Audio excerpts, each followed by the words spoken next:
ঘাটে জল আনিতে যাব না ও সখী অন্য ঘাটে চল না ললিতা, ওকে আজ চলে যেতে বল না।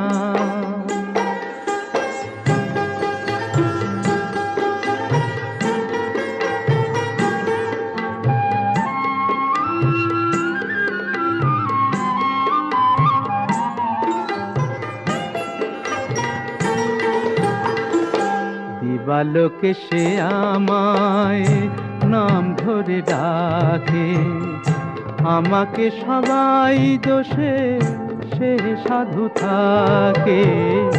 দিবালোকে সে আমায় নাম ধরে ডাকে, আমাকে সবাই দোষে সে সাধু থাকে।